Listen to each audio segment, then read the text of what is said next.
Abantu benshi baravuga bati mfite idea ya film. Ikibazo si idea, ikibazo si igitekerezo pe.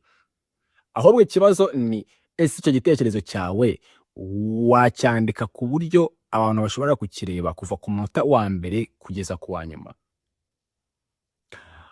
Ikibazo si idea, ikibazo ni icyo ngicyo.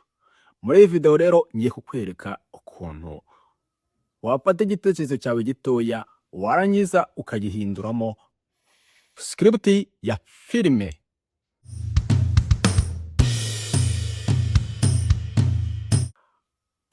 Nubundi filime ni igitekerezo. Utangira ku gitekerezo gitoya, urugero rw'igitekerezo ni idea nto rwose uheraho kugira ngo ukore filime. Umusore ahura nawe w'ejo hazaza. Umugabo abyuka agasanga abantu bose bamwe bagiwe. Ibyo byose ni idea ariko zitazasobanuka. Urugero,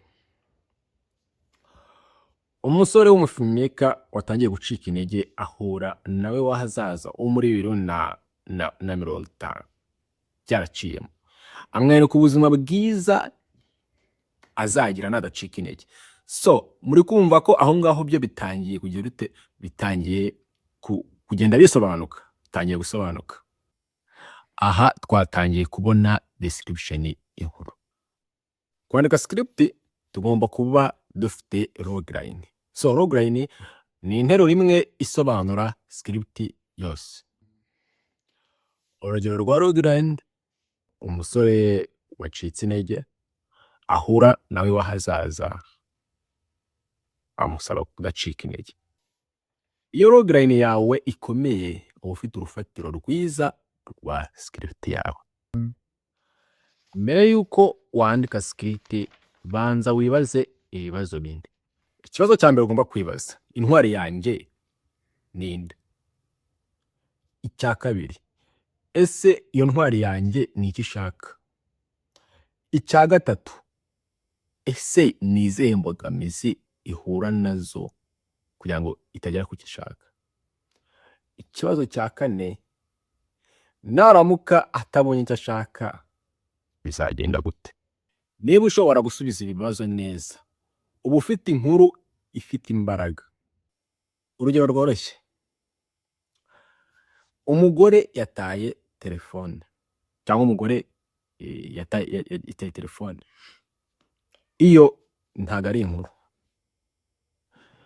ariko ushobora gufata icyo gitekerezo ukagihinduramo inkuru iryoshye.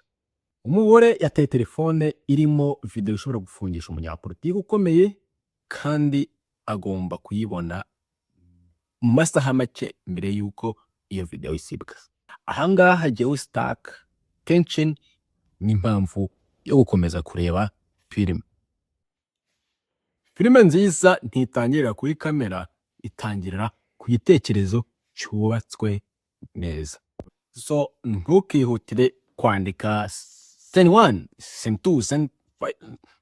Ntukihutire kwandika amasense. Banza wandike logline ikomeye. Mu isomo rya gatatu tuziga ukuntu abanditsi ba filime bandika inkuru ikurura abantu kuva ku munota wa mbere kugeza ku munota wa nyuma dukoresheje 3 act structure. Icyo usabwa ni iki? Icyo usabwa, kora subscribe, yandikishe subscribe. Ngende Hudson, tuzahorana mu isomo rya gatatu n'izindi.